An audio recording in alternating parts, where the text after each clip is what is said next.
Hi students, this is the second video related with the first module of Cost and Management Accounting for the third semester BBA students. And in this video, we are going to discuss about what are the differences between cost accounting and financial accounting, then cost accounting with management accounting, and important cost concepts that are included in cost accounting. So, we can first look what are the main concepts related with cost accounting. There are a number of cost concepts related with cost accounting, but here I am discussing only 17 among them with you. Why? Because these are considered to be the main and most of them are repeatedly asked in the previous year question paper. But you have to refer the others also before you are enter into the examination hall. Here, this chart only shows the name of such concepts. From next slide onwards, you get the correct explanation. Let's look. First one, product cost and period cost. So, these are the two categories of cost for a company that are incurred in producing and selling their product or service. An organization അവരൊരു product അല്ലെങ്കിൽ ഒരു service produce ചെയ്ത് sales നടത്തുന്നവരെ incur ആവുന്ന cost, അതിനകത്ത് വരുന്ന കോസ്റ്റിനെ നമുക്ക് പ്രോഡക്റ്റ് കോസ്റ്റ് എന്നും പീരീഡ് കോസ്റ്റ് എന്നും പറഞ്ഞ് ഡിവൈഡ് ചെയ്യാം. ഇവിടെ പ്രോഡക്റ്റ് കോസ്റ്റ് എന്ന് പറഞ്ഞാൽ the cost which are directly related to the production of a product, അതിന് അതായത് ഒരു പ്രോഡക്റ്റിൻ്റെ പ്രൊഡക്ഷനായിട്ട് ഡയറക്ട്ലി റിലേറ്റ് ചെയ്യുന്ന കോസ്റ്റിനെ പ്രോഡക്റ്റ് കോസ്റ്റ് എന്നും, indirect cost that are incurred in production പ്രോസസ്സിനെ നമുക്ക് പീരീഡ് കോസ്റ്റ് എന്ന് പറയാം. നമ്മൾ എക്സാമ്പിൾ വെച്ച് പറയുകയാണെങ്കിൽ എക്സാമ്പിൾ വെച്ചിട്ടാണ് മിക്കുള്ള കോസ്റ്റ് കോൺസെപ്റ്റ് നമുക്ക് കുറച്ചുകൂടെ ക്ലിയർ ആയിട്ട് മനസ്സിലാക്കാൻ പറ്റുന്നത്. അതിൽ പ്രോഡക്റ്റ് കോസ്റ്റിന് എക്സാമ്പിൾ പറയുകയാണെങ്കിൽ നമ്മൾ റോ മെറ്റീരിയൽ പർച്ചേസ് ചെയ്യുന്നു, അല്ലെങ്കിൽ അവിടുത്തെ ലേബറിന് നമ്മൾ വേജസ് കൊടുക്കുന്നു. ഇതൊക്കെയാണ് ആ ഒരു പ്രോഡക്റ്റ് പ്രൊഡ്യൂസ് ചെയ്യുന്നതിന് ഡയറക്റ്റായിട്ട് നമ്മൾ കൊടുക്കുന്ന കോസ്റ്റുകളാണ്. കാരണം ആ പ്രോഡക്റ്റ് പ്രൊഡ്യൂസ് ചെയ്യുമ്പോൾ എന്തായാലും പ്രൊഡ്യൂസ് ചെയ്യുന്നതിന് റോ മെറ്റീരിയൽ പർച്ചേസ് ചെയ്യണം, അതുപോലെ അതിൻ്റെ പ്രൊഡക്ഷൻ പ്രോസസ്സ് നടത്തുന്നവർക്ക് നമുക്ക് പൈസയും കൊടുക്കണം. അപ്പോൾ അതൊക്കെ പ്രോഡക്റ്റിനെ ഡയറക്റ്റ്ലി റിലേറ്റ് ചെയ്യുന്നത് കൊണ്ട് അതിനെ പ്രൊഡക്ഷൻ കോസ്റ്റ് എന്നും, നമ്മൾ സെയിൽസ് ഓവർഹെഡ് അല്ലെങ്കിൽ മാർക്കറ്റിംഗ് ഓവർഹെഡ് ഇതൊക്കെയാണ് പീരീഡ് കോസ്റ്റിനകത്ത് വരുന്നത്. കാരണം അത് ഒരു പർട്ടിക്കുലർ മാനുഫാക്ചറിങ് ആക്ടിവിറ്റി റിലേറ്റ് ചെയ്തിട്ടുള്ളതല്ല, ഒരു പീരീഡിനെ റിലേറ്റ് ചെയ്തിട്ടുള്ളതാണ്. അത് ഈ പ്രൊഡക്ഷനായിട്ട് ഇൻഡയറക്ട്ലി റിലേഷൻ ഉള്ളത് കൊണ്ടാണ് നമ്മളതിനെ പീരീഡ് കോസ്റ്റ് എന്നും പറയുന്നത്. Then second one, common cost and joint cost. ഇതിൽ കോമൺ കോസ്റ്റ് എന്ന് പറഞ്ഞാൽ those cost which incurred for more than one product, job, territory or something like that. അതായത് കോമൺ ആണ്, ആ കോസ്റ്റ് അവിടെ പ്രൊഡ്യൂസ് ചെയ്യുന്ന എല്ലാ പ്രോഡക്റ്റിനും അപ്പോർഷൻ ചെയ്തെടുക്കും, common to all that product. നമ്മൾ എക്സാമ്പിൾ പറയുകയാണെങ്കിൽ ഒരു ഫാക്ടറിക്കകത്ത് തന്നെ ഒരുപാട് ഡിപ്പാർട്ട്മെൻറ്റ്സ് കാണും. അപ്പോൾ ആ ഫാക്ടറിയുടെ റെൻ്റ് എന്ന് പറയുന്നത് ആ ഡിപ്പാർട്ട്മെൻറ്റ്സിന് എല്ലാ ഡിപ്പാർട്ട്മെൻറ്റ്സിനും കോമൺ ആണ്. അതുപോലെ ഇപ്പോൾ ഒരു ഓർഗനൈസേഷനിൽ ഒരു കമ്പനി 3 പ്രോഡക്റ്റ് പ്രൊഡ്യൂസ് ചെയ്യുന്നെങ്കിൽ ആ പ്രോഡക്റ്റ് പ്രൊഡ്യൂസ് ചെയ്യുന്നതിൻ്റെ ഒരു പ്രൊഡക്ഷൻ ഡിപ്പാർട്ട്മെൻറ്റിൻ്റെ അണ്ടറിലായിരിക്കും. അപ്പോൾ ആ പ്രൊഡക്ഷൻ ഡിപ്പാർട്ട്മെൻറ്റിലെ മാനേജറിന് കൊടുക്കുന്ന സാലറിയും ആ 3 പ്രോഡക്ട്സിനും കോമൺ ആയിരിക്കും. ഇനി ജോയിൻറ്റ് കോസ്റ്റ് പറയുകയാണെങ്കിൽ ബെസ്റ്റ് എക്സാമ്പിൾ എന്ന് പറയുന്നത് നമ്മൾ ക്രൂഡ് ഓയിലിൽ നിന്നാണ് കെറോസിനും ബാക്കിയുള്ള ഓയിൽസൊക്കെ എക്സ്ട്രാക്ട് ചെയ്യുന്നത്. അപ്പോൾ അങ്ങനെ എക്സ്ട്രാക്ഷന് വേണ്ടിയിട്ട് നമുക്ക് ഇൻകർ ആവുന്ന കോസ്റ്റിനെ ജോയിൻറ്റ് കോസ്റ്റ് എന്ന് പറയും. കാരണം ആ ഒറ്റ പ്രോസസ്സ് ചെയ്യുന്ന നമുക്ക് ഒരുപാട് പ്രോഡക്റ്റ്സ് ആണ് കിട്ടുന്നത്. അപ്പോൾ ഒരു സിംഗിൾ പ്രോസസ്സ് വഴി മോർ ദാൻ വൺ പ്രോഡക്റ്റ് കിട്ടുന്നതിനെ നമ്മൾ ജോയിൻറ്റ് പ്രോഡക്റ്റ് എന്നും അതിൽ ഇൻകർ ആവുന്ന കോസ്റ്റിനെ നമ്മൾ ജോയിൻറ്റ് കോസ്റ്റ് എന്നും പറയും. ഇനി short run cost and long run cost. Short term ഇംപ്ലിക്കേഷനിൽ വരുന്ന കോസ്റ്റിനെ ഷോർട്ട് റൺ എന്നും ലോങ് ടേം ഇംപ്ലിക്കേഷൻ ഉള്ളതിനെ ലോങ് റൺ കോസ്റ്റ് എന്നും പറയും. ഇപ്പോൾ നമ്മൾ ഷോർട്ട് റൺ കോസ്റ്റ് പറയുകയാണെന്നുണ്ടെങ്കിൽ നമ്മൾ ലേബേഴ്സിന് കൊടുക്കുന്ന വേജസ് അല്ലെങ്കിൽ റോ മെറ്റീരിയൽസിൻ്റെ കോസ്റ്റൊക്കെ ഷോർട്ട് റൺ കോസ്റ്റാണ്. കാരണം ആ കോസ്റ്റ് നമുക്ക് എഗെയിൻ ആൻഡ് എഗെയിൻ യൂസ് ചെയ്യാനും പറ്റത്തില്ല.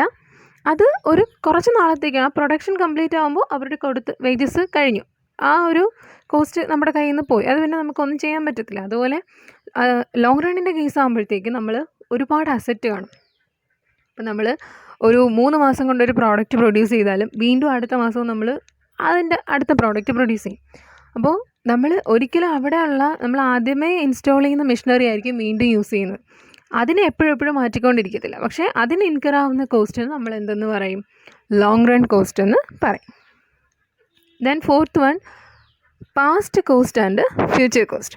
പാസ്റ്റ് കോസ്റ്റ് എന്ന് പറയുമ്പോഴത്തേക്ക് the money that has already been spent, അതിനെ നമുക്ക് എന്ത് ചെയ്യാൻ പറ്റത്തില്ല, റിക്കവർ ചെയ്യാൻ പറ്റത്തില്ല.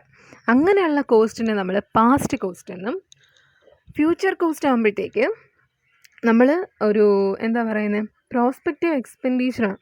നമ്മളൊരു എസ്റ്റിമേഷന്, അതായത് ഇപ്പോൾ എക്സാമ്പിൾ പറയുകയാണെങ്കിൽ ബഡ്ജറ്റ് പ്രിപ്പയർ ചെയ്യുന്നു. ബഡ്ജറ്റ് നമ്മൾ എപ്പോഴും പ്രിപ്പയർ ചെയ്യുന്നത് നെക്സ്റ്റ് ഇയറിൻ്റെതായിരിക്കും. അപ്പോൾ ആ നെക്സ്റ്റ് ഇയറിലുള്ള ഇൻകവും എക്സ്പെൻഡിച്ചറായിരിക്കും നമ്മൾ എന്ത് ചെയ്യുന്നത്, ആ ബഡ്ജറ്റിൽ ഇൻക്ലൂഡ് ചെയ്യുന്നത്. അപ്പോൾ അങ്ങനെ ആ ബഡ്ജറ്റ് പ്രിപ്പയർ ചെയ്യാൻ വേണ്ടിയിട്ട് നമ്മുടെ കയ്യിൽ നിന്ന് എത്ര കോസ്റ്റ് ആവുന്നു അത് നമുക്ക് എന്താക്കാം, ഫ്യൂച്ചർ കോസ്റ്റായിട്ട് കൺസിഡർ ചെയ്യാം. Then controllable cost and non controllable or uncontrollable cost. അതും ആ വേർഡിൽ നിന്ന് തന്നെ നമുക്ക് ക്ലിയർ ആക്കാൻ പറ്റും. Those which can be influenced by the actions of the firm even to some limited extent. അതായത് കൺട്രോളബിൾ കോസ്റ്റ് എന്ന് പറഞ്ഞാൽ നമുക്ക് എന്ത് ചെയ്യാൻ പറ്റും, to an extent we can control it.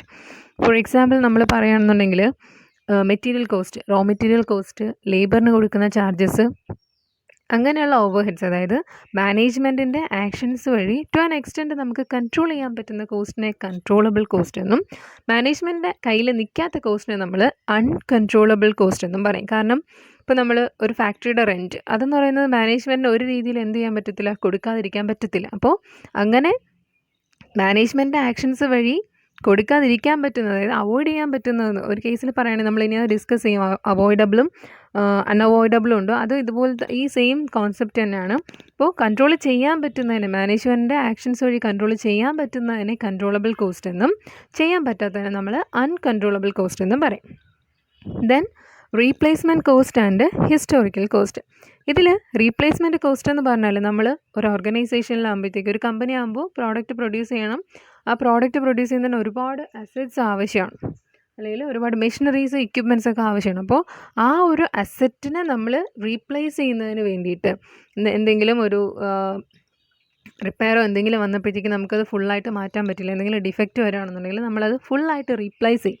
അങ്ങനെ ആ ഒരു ഈക്വൽ വാല്യൂലുള്ള അസറ്റ് വേറെ ഒരെണ്ണം വാങ്ങിക്കുന്നതിന് വേണ്ടിയിട്ട് നമുക്ക് ഇൻകർ ആവുന്ന കോസ്റ്റിനെ റീപ്ലേസ്മെൻറ്റ് കോസ്റ്റ് എന്ന് പറയും. എന്നാൽ ഹിസ്റ്റോറിക്കൽ കോസ്റ്റ് എന്ന് പറഞ്ഞാൽ these are past cost, really likely to be past കോസ്റ്റിനെ പോലെ തന്നെയാണ്, which have already been incurred by the firm. അതായത് നമ്മൾ ഹിസ്റ്റോറിക്കൽ കോസ്റ്റ് റെക്കോർഡ് ചെയ്യുന്നത് എങ്ങനെയെന്ന് വെച്ചാൽ, ഓൾറെഡി ആ ഇവൻറ്റ് നടന്നിരിക്കും. ഇവൻറ്റ് നടന്നതിന് ശേഷം നമ്മൾ നോക്കും ആക്ച്വലി അത് ക്യാരിഡ് ഔട്ട് ചെയ്തതിന് ശേഷം എത്ര കോസ്റ്റ് ആയെന്നുള്ളത്. അങ്ങനെ ചെയ്യുന്നതിനാണ് നമ്മൾ എന്തെന്ന് പറയുന്നത്, ഹിസ്റ്റോറിക്കൽ കോസ്റ്റ് എന്ന് പറയുന്നത്.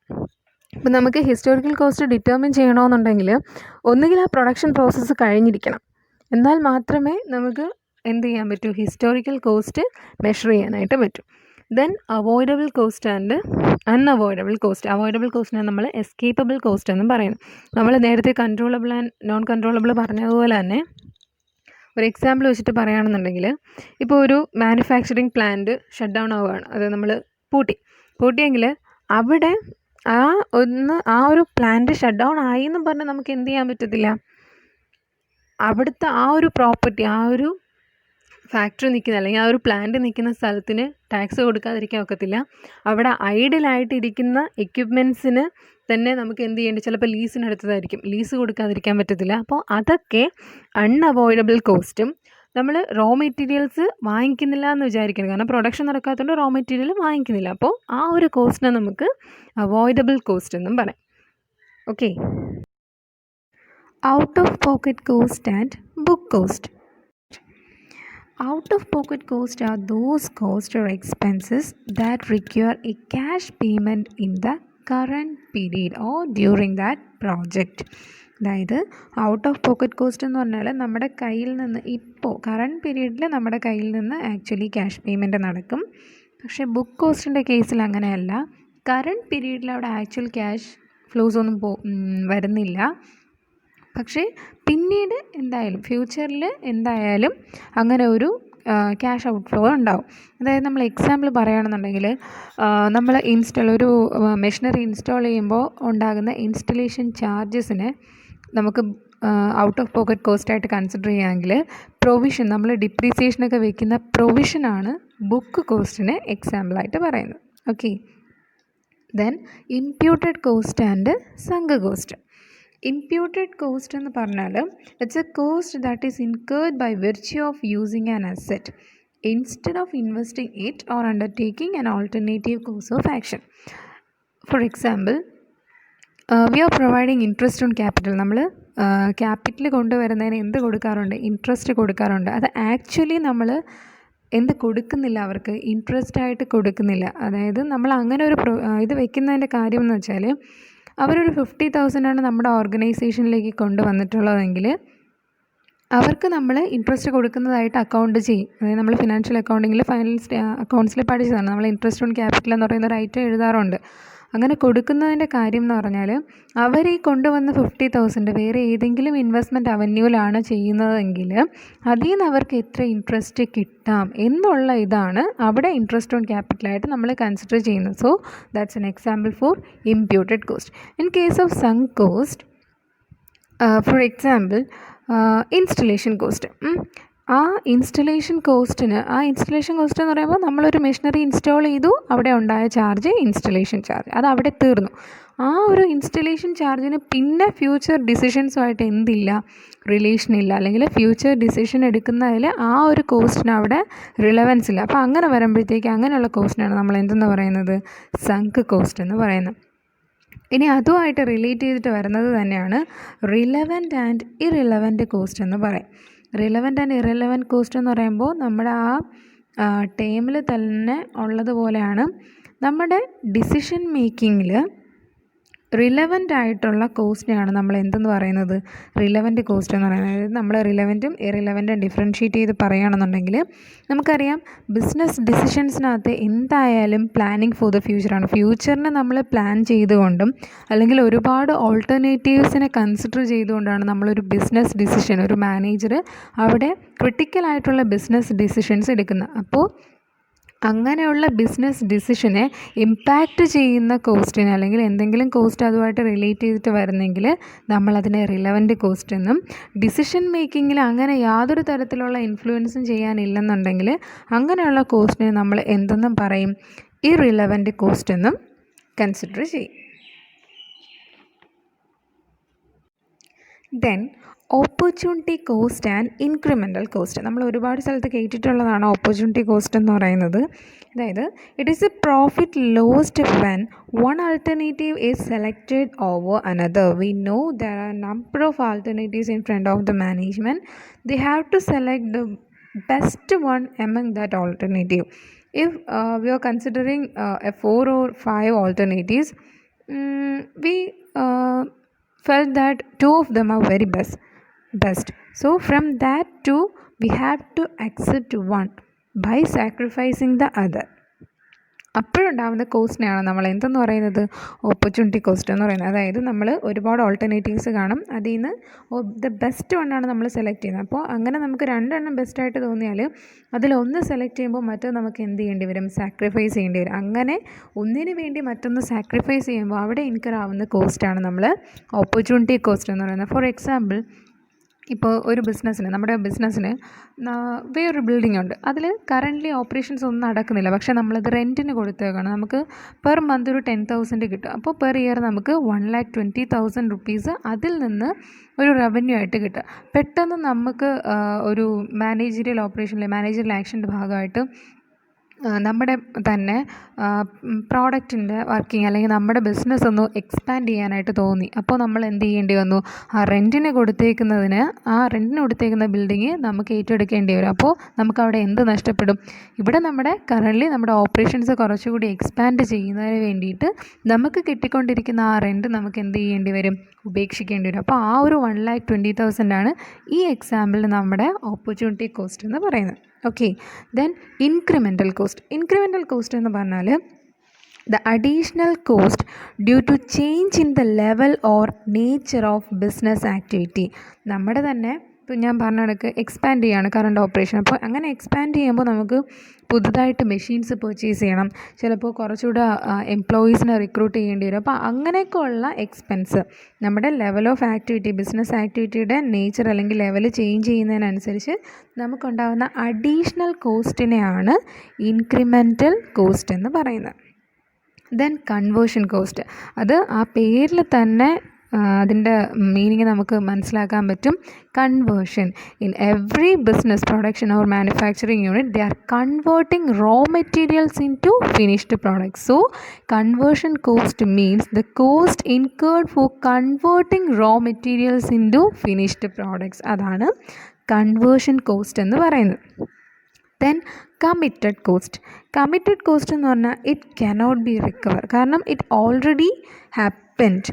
നമ്മൾ ഫോർ എക്സാമ്പിൾ ഇൻഷുറൻസ് പ്രീമിയം, അത് ഓൾറെഡി നമ്മൾ കൊടുത്തു കഴിഞ്ഞു, അതിനെ നമുക്ക് പിന്നെ എന്ത് ചെയ്യാൻ പറ്റത്തില്ല, റിക്കവർ ചെയ്തെടുക്കാനായിട്ട് പറ്റത്തില്ല. അതുപോലെ നമ്മൾ റെൻറ്റ് കൊടുക്കുകയാണ്, ആ റെൻറ്റിനെയും നമുക്കൊരു കമ്മിറ്റഡ് കോസ്റ്റ് ആയിട്ട് പറയാം, കാരണം നമ്മൾ കൊടുത്തു കഴിഞ്ഞു, പിന്നെ നമുക്ക് എന്ത് ചെയ്യാൻ പറ്റത്തില്ല, അതിൽ നിന്ന് റെൻറ്റ് നമുക്ക് പിന്നെ തിരിച്ച് പിടിക്കാനായിട്ട് പറ്റത്തില്ല. അപ്പോൾ അങ്ങനെയുള്ള കോസ്റ്റിനാണ് നമ്മൾ എന്തെന്ന് പറയുന്നത്, കമ്മിറ്റഡ് കോസ്റ്റ് എന്ന് പറയുന്നത്.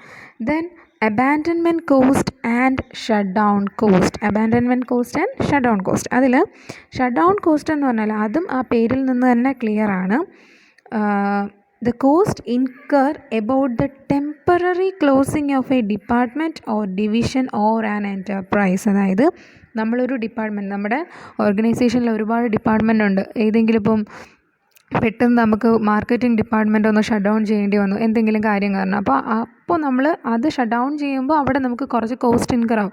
പെട്ടെന്ന് സ്റ്റോപ്പ് ചെയ്യേണ്ടി വരുമ്പോഴത്തേക്ക് നമുക്ക് ആൾക്കാർക്ക് പൈസ കൊടുക്കാൻ പറ്റത്തില്ല, എംപ്ലോയീസിനൊന്നും കൊടുക്കാൻ പറ്റത്തില്ല. അപ്പോൾ അങ്ങനെയൊക്കെ ചില കോസ്റ്റ് ഇൻകർ ആവും. അപ്പോൾ അങ്ങനെ ഇൻകർ ആവുന്ന കോസ്റ്റിനെ നമ്മൾ എന്തെന്ന് പറയും, ഷട്ട് ഡൗൺ കോസ്റ്റ് എന്ന് പറയും. നമ്മൾ ശ്രദ്ധിക്കേണ്ട കാര്യം, it incur at the suspension of the plant operation. അത് സസ്പെൻഡ് ചെയ്യുന്ന ടൈമിലുണ്ടാകുന്ന കോസ്റ്റാണ് ഷട്ട് ഡൗൺ കോസ്റ്റ് എന്ന് പറയുന്നത്. ഇനി അബാൻഡൻമെൻറ്റ് കോസ്റ്റ് നോക്കുകയാണെന്നുണ്ടെങ്കിൽ it occur due to obsolescence or due to improvisation of the firm. അതായത് നമ്മളൊരു കംപ്ലീറ്റ് റീപ്ലേസ്മെൻ്റ് ആണ് ഏതിൽ വരുന്നത്, അബാൻഡൻമെൻറ്റ് കോസ്റ്റിനകത്ത് വരുന്നത്. പെട്ടെന്നൊരു പ്ലാന്റിനൊരു ഡിഫക്റ്റ് പറ്റി, അത് ഒരു തരത്തിലും റിപ്പയർ ചെയ്ത് നമുക്ക് റീയൂസ് ചെയ്യാൻ പറ്റില്ല എന്നുണ്ടെങ്കിൽ നമ്മൾ എന്ത് ചെയ്യും, കംപ്ലീറ്റ് ആയിട്ട് അതിനെ അങ്ങ് റീപ്ലേസ് ചെയ്യും. നമ്മൾ നേരത്തെ റീപ്ലേസ്മെൻറ്റ് കോസ്റ്റ് പറഞ്ഞ പോലെ ഇതിലും അങ്ങനെ റീപ്ലേസ് ചെയ്യും. അതുവഴി നമുക്ക് എന്തെങ്കിലും കോസ്റ്റ് ഉണ്ടാവുകയാണെങ്കിൽ അതിനാണ് നമ്മൾ എന്തെന്ന് പറയുന്നത്, അബാൻഡൻമെൻറ്റ് കോസ്റ്റ് എന്ന് പറയുന്നത്. Next, urgent cost and postponable cost. Urgent cost means the cost which must incur to continue the operations of the firm. അതായത് ഇങ്ങനൊരു കോസ്റ്റ് ഇൻകർ ആയാലേ നമുക്ക് എന്ത് ചെയ്യാൻ പറ്റൂ, ബിസിനസ്സിൻ്റെ ഓപ്പറേഷൻസ് കണ്ടിന്യൂസ് ആയിട്ട് ചെയ്യാനായിട്ട് പറ്റും. For example raw material purchasing cost. നമുക്ക് അറിയാം, ഒരു ഓർഗനൈസേഷനിൽ റോ മെറ്റീരിയൽ പർച്ചേസ് ചെയ്ത് തന്നെ പ്രോസസ്സ് ചെയ്ത് ഫിനിഷ്ഡ് പ്രോഡക്റ്റ്സ് ആക്കി മാറ്റാൻ പറ്റും. അപ്പോൾ നമ്മൾ അങ്ങനെ റോ മെറ്റീരിയൽസ് വാങ്ങിച്ചില്ല എന്നുണ്ടെങ്കിൽ എന്ത് ചെയ്യാൻ പറ്റത്തില്ല, പ്രൊഡക്ഷൻ ക്യാരി ഔട്ട് ചെയ്യാനായിട്ട് പറ്റത്തില്ല. അപ്പോൾ അവിടെ ആ കോസ്റ്റ് എന്ന് പറയുന്നത് നമുക്ക് വേണ്ടിയത് തന്നെയാണ്, അർജൻറ്റാണ്. അങ്ങനെ ഒരു വാങ്ങിച്ചത് റോ മെറ്റീരിയൽസ് വാങ്ങിച്ചാൽ മാത്രമേ നമുക്ക് എന്ത് ചെയ്യാൻ പറ്റൂ, പ്രൊഡക്ഷൻ നടത്താൻ പറ്റും. അപ്പോൾ അങ്ങനെയുള്ള കോസ്റ്റിനെ നമുക്ക് ഒരിക്കലും എന്ത് ചെയ്യാൻ പറ്റത്തില്ല, പിന്നെ ഒരു ദിവസം വാങ്ങിക്കാമെന്ന് പറഞ്ഞിട്ട് മാറ്റി വയ്ക്കാൻ പറ്റത്തില്ല. പക്ഷേ പോസ്റ്റ്പോണബിൾ കോസ്റ്റ് എന്ന് പറയുമ്പോഴത്തേക്ക് നമ്മളിതിന് കോൺട്രാസ്റ്റായിട്ട് പറയുകയാണെന്നുണ്ടെങ്കിൽ അതിൽ വരുന്ന കാര്യങ്ങൾ നമുക്ക് കുറച്ച് നാളത്തേക്ക് മാറ്റി വയ്ക്കാം. For example repairs or maintenance to the machinery. ആ റിപ്പയർസ് വേണമെങ്കിൽ നമുക്ക് എന്ത് ചെയ്യാൻ പറ്റും, കുറച്ച് നാളത്തേക്ക് ഒന്ന് പോസ്റ്റ്പോൺ ചെയ്ത് വെക്കാൻ പറ്റും. സോ അർജൻറ്റ്ലി നമുക്ക് ഇൻകർ ആവുന്നതിന് അർജൻറ്റ് കോസ്റ്റ് എന്നും, കുറച്ച് നാൾ കഴിഞ്ഞ് അത്രയ്ക്ക് അർജൻസി ഇല്ലാത്തതിന് നമുക്ക് പോസ്റ്റ്പോണബിൾ കോസ്റ്റ് എന്നും കാറ്റഗറൈസ് ചെയ്യും. ദെൻ നെക്സ്റ്റ് വൺ എന്ന് പറയുന്നത് മാർജിനൽ കോസ്റ്റ്. മാർജിനൽ കോസ്റ്റ് എന്ന് പറഞ്ഞാൽ it is the cost of producing one more unit of A good which includes all of the costs that vary with the level of production. For example, if a company needs to build a new factory in order to produce more goods, the cost of that building factory is a marginal cost. അതായത് നമ്മളിപ്പോൾ ഒരു പുതിയൊരു factory build ചെയ്യണമെന്നുണ്ടെങ്കിൽ കുറച്ചുകൂടെ goods നമ്മുടെ current operations കുറച്ചുകൂടെ expand ചെയ്യാനായിട്ട് പുതിയ ഒരു ബിൽഡിങ്ങും കൂടെ വേണമെന്നുണ്ടെങ്കിൽ ആ ബിൽഡിങ്ങിൻ്റെ കൺസ്ട്രക്ഷൻ നമുക്ക് എന്തായിട്ട് പറയാം, മാർജിനൽ കോസ്റ്റ് ആയിട്ട് പറയാം. അല്ലെങ്കിൽ ഇപ്പോൾ നമ്മൾ 10 യൂണിറ്റാണ് ഒരു പ്രോഡക്റ്റ് പ്രൊഡ്യൂസ് ചെയ്തിരിക്കുന്നത്, 11ാമത്തെ പ്രോഡക്റ്റും കൂടെ പ്രൊഡ്യൂസ് ചെയ്യണം. ആ അഡീഷണൽ ഒരു പ്രോഡക്റ്റിന് എത്ര കോസ്റ്റ് ഇൻകർ ആയി എന്നുള്ളത്, 1 യൂണിറ്റ് അഡീഷണൽ പ്രൊഡ്യൂസ് ചെയ്യുന്നതിന് എത്ര കോസ്റ്റ് ആയി എന്നുള്ളത് കണ്ടുപിടിക്കുന്നതാണ് ഇതെന്ന് പറയുന്നത് മാർജിനൽ കോസ്റ്റ് എന്ന് പറയുന്നത്. Then the last one, notional cost. നമ്മൾ ഓൾറെഡി ഡിസ്കസ് ചെയ്ത ഇംപ്യൂട്ടഡ് കോസ്റ്റിൻ്റെ സെയിം കോൺസെപ്റ്റ് തന്നെയാണ് നോഷണൽ കോസ്റ്റിലും. ഇതും ഒരു ഇമാജിനറി കോസ്റ്റാണ്. നമ്മൾ നേരത്തെ പറഞ്ഞ ക്യാപിറ്റലിന് കൊടുക്കുന്ന ഇൻട്രസ്റ്റ് ആണ് ഇവിടെ നോഷണൽ കോസ്റ്റിനും എക്സാമ്പിൾ എന്ന് പറയുന്നത്. Next, we can look what are the differences between, or what differentiate financial accounting from cost accounting. Okay, so here is the table which shows the differences between cost accounting and financial accounting. We can look it. So cost accounting നമ്മൾ ഇത്രയും നേരം പറഞ്ഞതുപോലെ it records the information regarding the cost incurred in the production activities. ഒരു ഓർഗനൈസേഷനിൽ cost related ആയിട്ടുള്ള അല്ലെങ്കിൽ cost നേച്ചറിലുള്ള information record ചെയ്യുന്നത് cost അക്കൗണ്ടിങ്ങും, financial accounting എന്ന് പറയുമ്പോൾ ഫിനാൻഷ്യൽ നേച്ചറിലുള്ളത് മാത്രം നമ്മൾ റെക്കോർഡ് ചെയ്യുന്നതിനെ ഫിനാൻഷ്യൽ അക്കൗണ്ടിംഗ് എന്നും പറയാം. കോസ്റ്റ് അക്കൗണ്ടിങ്ങിലാണെങ്കിൽ historical as well as forecasted cost record ചെയ്യും. ഫിനാൻഷ്യൽ അക്കൗണ്ടിങ്ങിൽ ഹിസ്റ്റോറിക്കൽ കോസ്റ്റ് മാത്രം റെക്കോർഡ് ചെയ്യും. അതായത് ഹിസ്റ്റോറിക്കൽ കോസ്റ്റ് എന്ന് പറയുമ്പോൾ ഓൾറെഡി ഇൻകേർഡ് ആയിട്ടുള്ളൊരു കോസ്റ്റാണ്. കോസ്റ്റ് അക്കൗണ്ടിങ്ങിൽ ആ പാസ്റ്റ് കോസ്റ്റ് വെച്ചിട്ട് നമുക്ക് ഇൻഫർമേഷൻ ഒബ്റ്റെയിൻ ചെയ്യാൻ പറ്റും, നമുക്ക് കോസ്റ്റ് എസ്റ്റിമേഷൻ വഴി ഫോർകാസ്റ്റ് ചെയ്യാനും പറ്റും. പക്ഷേ ഫിനാൻഷ്യൽ അക്കൗണ്ടിങ്ങിൽ നമ്മളിപ്പോൾ ഓൾറെഡി ഒരു വർഷം ഉണ്ടായ കോസ്റ്റ് അല്ലെങ്കിൽ കിട്ടിയ ഇൻകം വെച്ചിട്ടേ നമുക്ക് എന്ത് ചെയ്യാൻ പറ്റൂ, ആ ഒരു ഇയറിൻ്റെ എൻഡിൽ ഫിനാൻഷ്യൽ സ്റ്റേറ്റ്മെൻറ്റ് പ്രിപ്പയർ ചെയ്യാനായിട്ട് പറ്റും. ഇനി കോസ്റ്റ് അക്കൗണ്ടിങ്ങിൽ ഒരു പ്രോജക്റ്റിന്, ഒരു പെർട്ടിക്കുലർ പ്രോജക്റ്റിന് എത്ര കോസ്റ്റായി അല്ലെങ്കിൽ ഒരു പർട്ടിക്കുലർ പ്രോഡക്റ്റിന് എത്ര കോസ്റ്റായി എന്നുള്ളത് നമുക്ക് എന്ത് ചെയ്യാൻ പറ്റും, അസർട്ടൈൻ ചെയ്യാൻ പറ്റും. പക്ഷേ ഒരിക്കലും ഫിനാൻഷ്യൽ അക്കൗണ്ടിങ്ങിന് അങ്ങനെ ഓരോ ഇതായിട്ട് കണ്ടുപിടിക്കാൻ പറ്റത്തില്ല. നമ്മൾ ഫിനാൻഷ്യൽ അക്കൗണ്ട്സ് പ്രിപ്പയർ ചെയ്യുന്നത്, ഫൈനൽ അക്കൗണ്ട്സ് പ്രിപ്പയർ ചെയ്യുന്നത് ആ ഒരു എൻറ്റിറ്റിക്ക് മൊത്തത്തിലായിട്ടാണ്. ദെൻ കോസ്റ്റ് അക്കൗണ്ടിംഗ് എന്ന് പറയുന്നത് യൂസ് ചെയ്യുന്നത് മാനേജ്മെൻറ്റിന്, നമ്മൾ നേരത്തെ പറഞ്ഞു ഇൻറ്റേർണൽ റിപ്പോർട്ട്സ് പ്രിപ്പയർ ചെയ്യുന്നതിലും എക്സ്റ്റേണൽ റിപ്പോർട്ട്സ് പ്രിപ്പയർ ചെയ്യുന്നതിലും നമുക്ക് കോസ്റ്റ് അക്കൗണ്ടിങ് യൂസ്ഫുള്ളാണ്. അതുകൊണ്ട് തന്നെ ഒരു ഓർഗനൈസേഷൻ അകത്തുള്ള ആൾക്കാർക്കും വെളിയിലുള്ള ആൾക്കാർക്കും കോസ്റ്റ് അക്കൗണ്ടിങ് യൂസ് ചെയ്യാം. അത് ഫിനാൻഷ്യൽ അക്കൗണ്ടിങ്ങായിട്ട് കമ്പയർ ചെയ്യുമ്പോൾ മെയിനായിട്ട് ഫൈനൽ അക്കൗണ്ട്സ് യൂസ് ചെയ്യുന്നത് എക്സ്റ്റേണൽ പാർട്ടീസാണ്. അതിനകത്ത് ഷെയർ ഹോൾഡേഴ്സ് വരാം, ലെൻഡേഴ്സ് വരാം, പ്രോസ്പെക്റ്റീവ് ഇൻവെസ്റ്റേഴ്സ് വരാം, ക്രെഡിറ്റ് റേറ്റിംഗ് ഏജൻസീസൊക്കെ വരാം. ഷെയർ ഹോൾഡേഴ്സ് നമുക്കറിയാം, ആ ഒരു ഓർഗനൈസേഷനിൽ ഷെയർ ഹോൾഡ് ചെയ്യുന്ന ആൾക്കാരാണ്. ലെൻഡേഴ്സ് എന്ന് പറയുമ്പോൾ നമ്മൾ ലോൺ എവിടെയെങ്കിലും എടുത്തിട്ടുണ്ടെങ്കിൽ അവർ നമ്മുടെ ഫൈനൽ അക്കൗണ്ട്സ് നോക്കും, പ്രോഫിറ്റബിൾ ആയിട്ടാണോ പോകുന്നത്. ഇവരെല്ലാവരും നോക്കുന്നത് എന്തിനാണെന്ന് വെച്ചാൽ ആ ഒരു ഓർഗനൈസേഷൻ പ്രോഫിറ്റബിൾ ആയിട്ടാണോ റൺ ചെയ്യുന്നത്, അതോ ലോസ് മേക്കിംഗ് ആണോ, നമുക്ക് എന്തെങ്കിലും നഷ്ടം വരുമോ എന്നുള്ളത് അറിയാൻ വേണ്ടിയിട്ടാണ് മെയിനായിട്ട് അവർ ഫൈനൽ അക്കൗണ്ട്സിൻ്റെ ഒരു സമ്മറി നോക്കുന്നത്. ദെൻ കോസ്റ്റ് അക്കൗണ്ടിങ്ങിൽ മോണിറ്ററി ട്രാൻസാക്ഷൻസും നോൺ മോണിറ്ററി ട്രാൻസാക്ഷൻസും റെക്കോർഡ് ചെയ്യാൻ പറ്റുമെങ്കിൽ ഫിനാൻഷ്യൽ അക്കൗണ്ടിങ്ങിൽ മോണിറ്ററി ട്രാൻസാക്ഷനിൽ വരുന്ന ആക്ടിവിറ്റീസ് മാത്രമേ നമുക്ക് റെക്കോർഡ് ചെയ്യാനായിട്ട് പറ്റൂ. കോസ്റ്റ് അക്കൗണ്ടിങ് നമുക്ക് മാനേജ്മെൻറ്റ് നമ്മളോട് ആവശ്യപ്പെടുമ്പോഴത്തേക്ക് as a cost accountant we have to prepare cost accounting statements. പക്ഷേ ഫൈനൽ അക്കൗണ്ട്സ് അങ്ങനെയല്ല. ഒരു മെയിനായിട്ട് നമ്മൾ നോക്കുന്നത്, അല്ലെങ്കിൽ നമ്മൾ സാധാരണ രീതിയിൽ പറയുന്നത്, ഒരു അക്കൗണ്ടിങ് ഇയർ കഴിയുമ്പോഴത്തേക്കാണ്, അല്ലെങ്കിൽ ആ ഒരു അക്കൗണ്ടിങ് ഇയറിൻ്റെ എൻഡിലാണ് നമ്മൾ എന്ത് പ്രിപ്പയർ ചെയ്യുന്നത്, ഫൈനൽ അക്കൗണ്ട്സ് പ്രിപ്പയർ ചെയ്യുന്നത്.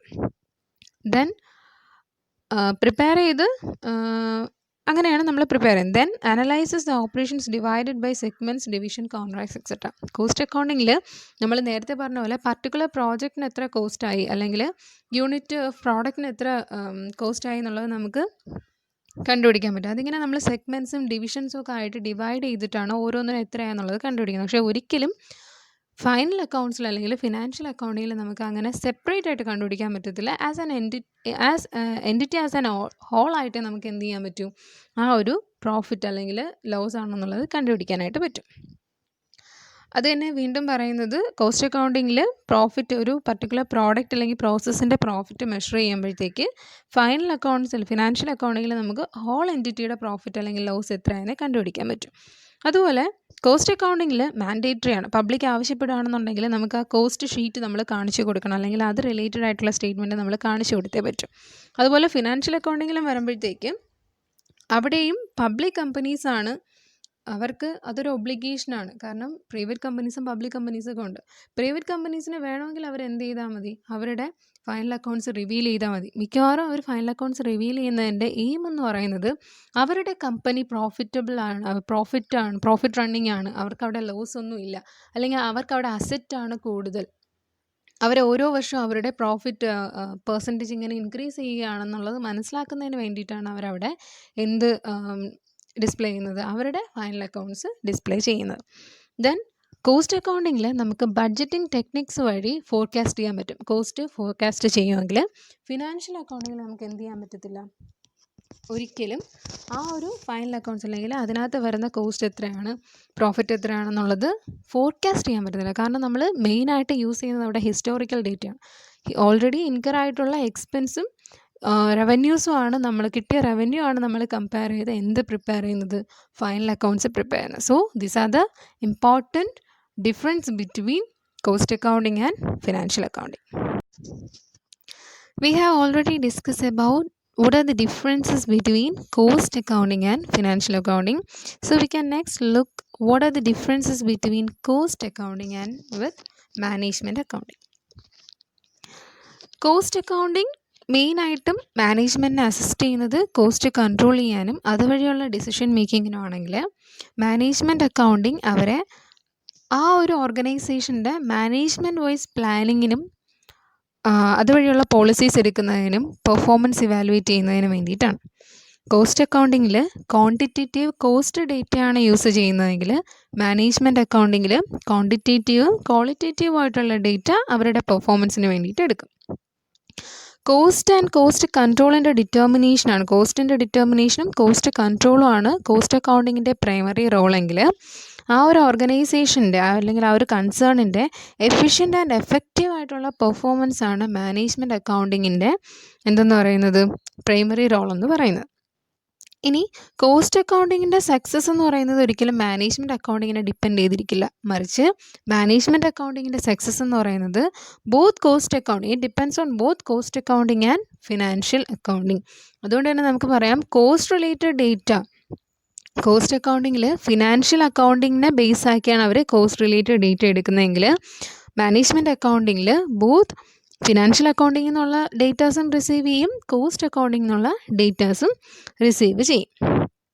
ഇനി കോസ്റ്റ് അക്കൗണ്ടിങ്ങിൽ ഫ്യൂച്ചർ കോസ്റ്റ് റിലേറ്റഡ് ഡിസിഷൻസ് ആണ് മെയിനായിട്ടും പ്രൊവൈഡ് ചെയ്യുന്നത്. കാരണം ഹിസ്റ്റോറിക്കലായിട്ടുള്ള കോസ്റ്റ് ഇൻഫോർമേഷൻ യൂസ് ചെയ്തുകൊണ്ട് അവരെന്ത് ചെയ്യും, ഫ്യൂച്ചർ കോസ്റ്റ് റിലേറ്റഡ് ഡിസിഷൻസ് എടുക്കുമെങ്കിൽ, മാനേജ്മെൻറ്റ് അക്കൗണ്ടിങ്ങിൽ ഹിസ്റ്റോറിക്കലും പ്രഡിക്റ്റീവും ആയിട്ടുള്ള ഇൻഫോർമേഷൻ കിട്ടുന്നതുകൊണ്ട് കോസ്റ്റ് അക്കൗണ്ടിങ്ങിൽ നിന്ന് അവർക്ക് ഹിസ്റ്റോറിക്കൽ ഡേറ്റയും കിട്ടും, ഫിനാൻഷ്യൽ അക്കൗണ്ടിങ്ങിൽ നിന്ന് അല്ലെങ്കിൽ അതിൽ നിന്നുള്ള ഇൻഫോർമേഷനെ യൂസ് ചെയ്തിട്ട് അവർക്ക് എന്ത് ചെയ്യാൻ പറ്റും, ഫ്യൂച്ചർ ഡിസിഷൻ മേക്ക് ചെയ്യാനായിട്ട് പറ്റും. അതുപോലെ റിപ്പോർട്ട്സ്, കോസ്റ്റ് അക്കൗണ്ടിങ് വഴി പ്രിപ്പയർ ചെയ്യുന്ന അക്കൗണ്ട്സിലൂടെ കിട്ടുന്ന റിപ്പോർട്ട്സ് എന്ന് പറയുന്നത് മാനേജ്മെൻറ്റിനും ഷെയർ ഹോൾഡേഴ്സിനും, ആ ഒരു കൺസേൺഡ് ഷെയർ ഹോൾഡേഴ്സിനും ക്രെഡിറ്റേഴ്സിനും ഒക്കെയാണ് യൂസ്ഫുൾ എങ്കിൽ, അതായത് ഇൻറ്റേർണലിയും എക്സ്റ്റേർണലിയും അവർക്ക് ആ റെക്കോർഡ്സ് യൂസ് ചെയ്യാം അല്ലെങ്കിൽ റിപ്പോർട്ട്സ് യൂസ് ചെയ്യാം. പക്ഷേ മാനേജ്മെൻറ്റ് അക്കൗണ്ടിങ് നമ്മൾ ചിന്തിക്കുക, മാനേജ്മെൻറ്റിന് വേണ്ടിയിട്ട് മാത്രമാണ്, ഒരു ഓർഗനൈസേഷൻ്റെ മാനേജ്മെൻറ്റിൻ്റെ റണ്ണിങ് എങ്ങനെയാണ് പോകുന്നതെന്ന് അവർക്ക് ഇൻറ്റേർണലി അസസ് ചെയ്യുന്നതിന് വേണ്ടിയിട്ടാണ് അവർ മാനേജ്മെൻറ്റ് അക്കൗണ്ടിങ് ഫോളോ ചെയ്യുന്നത്. So it is only useful to the management. Then cost അക്കൗണ്ടിങ്ങിൽ കോസ്റ്റ് അക്കൗണ്ടിങ് പ്രിൻസിപ്പിൾസ് മാത്രമേ ഫോളോ ചെയ്യുന്നുണ്ടെങ്കിൽ, മാനേജ്മെൻറ്റ് അക്കൗണ്ടിങ്ങിൽ കോസ്റ്റ് അക്കൗണ്ടിങ് പ്രിൻസിപ്പിൾസും ഫോളോ ചെയ്യുന്നുണ്ട്, ഫിനാൻഷ്യൽ അക്കൗണ്ടിങ് പ്രിൻസിപ്പിൾസും ഫോളോ ചെയ്യുന്നുണ്ട്. അതുപോലെ കോസ്റ്റ് അക്കൗണ്ടിങ് റിപ്പോർട്ട്സിൻ്റെ ഒരു സ്റ്റാറ്റ്യൂട്ടറി ഓഡിറ്റ് ചില കേസസിൽ കമ്പൽസറിയാണ്, നീഡഡ് ആണ്. കാരണം ബിഗ് ആയിട്ടുള്ള ഒരുപാട് വലിയ ഫേംസ് ആണെന്നുണ്ടെങ്കിൽ അവർക്ക് എത്രയാണ് കോസ്റ്റ് ആയെന്നുള്ളത് ചിലപ്പോൾ ഓരോ മാസം അറിയേണ്ടി വരും, അല്ലെങ്കിൽ ഓരോ പ്രോഡക്റ്റ് പ്രൊഡ്യൂസ് ചെയ്യുമ്പോഴും അവർക്ക് ആക്ച്വലി എത്ര കോസ്റ്റ് ആയെന്നുള്ളത് അവർക്ക് മനസ്സിലാക്കേണ്ടി വരും. അപ്പോൾ അങ്ങനെ അവർ സ്റ്റാറ്റ്യൂട്ടറി ഓഡിറ്റ് കണ്ടക്ട് ചെയ്യും, കറക്റ്റ് ആണോ, അവർ ഇതുവരെ പ്രിപ്പയർ ചെയ്ത് വെച്ചിരിക്കുന്നതെല്ലാം കറക്റ്റ് ആണോ എന്നുള്ളത് ചെക്ക് ചെയ്യും. അതാണ് ഓഡിറ്റിംഗ് എന്ന് പറയുന്നത്. പക്ഷേ മാനേജ്മെൻറ്റ് അക്കൗണ്ടിങ്ങിൻ്റെ കേസിൽ ഒരു ഇങ്ങനെയുള്ള ഓഡിറ്റ് കണ്ടക്ട് ചെയ്യേണ്ട ഒരു റിക്വയർമെൻറ്റും ഇല്ല. ഇനി കോസ്റ്റ് അക്കൗണ്ടിങ് എന്ന് പറയുമ്പോഴത്തേക്ക് നമ്മൾ പറഞ്ഞു കോസ്റ്റ് റിലേറ്റഡ് ഡേറ്റ മാത്രമേ ഇതിനകത്ത് യൂസ് ചെയ്യൂ, കോസ്റ്റ് അക്കൗണ്ടിങ്ങിനകത്ത് പക്ഷേ മാനേജ്മെൻറ്റ് അക്കൗണ്ടിങ്ങിൽ അങ്ങനെയല്ല. കോസ്റ്റ് അക്കൗണ്ടിങ്ങും ഫിനാൻഷ്യൽ അക്കൗണ്ടിങ്ങും നമ്മൾ യൂസ് ചെയ്യുന്നതുകൊണ്ട് രണ്ടിൽ നിന്നുള്ള ഡേറ്റാസ് നമുക്കവിടെ യൂസ്ഫുൾ ആണ്. അതുകൊണ്ട് തന്നെ കോസ്റ്റ് അക്കൗണ്ടിങ് എന്ന് പറയുന്നത് ആ രീതിയിൽ നോക്കുകയാണെങ്കിൽ ഒരു നാരോ കോൺസെപ്റ്റ് ആണെങ്കിൽ, കോസ്റ്റ് അക്കൗണ്ടിങ്ങും ഫിനാൻഷ്യൽ അക്കൗണ്ടിങ് എന്നുള്ള ഡേറ്റ അക്സെപ്റ്റ് ചെയ്യുന്നത് കൊണ്ട് നമുക്ക് മാനേജ് അക്കൗണ്ടിങ്ങിൻ്റെ സ്കോപ്പ് കുറച്ച് വൈഡ് ആണെന്ന് പറയാം. So these are the major differences between cost accounting and management accounting.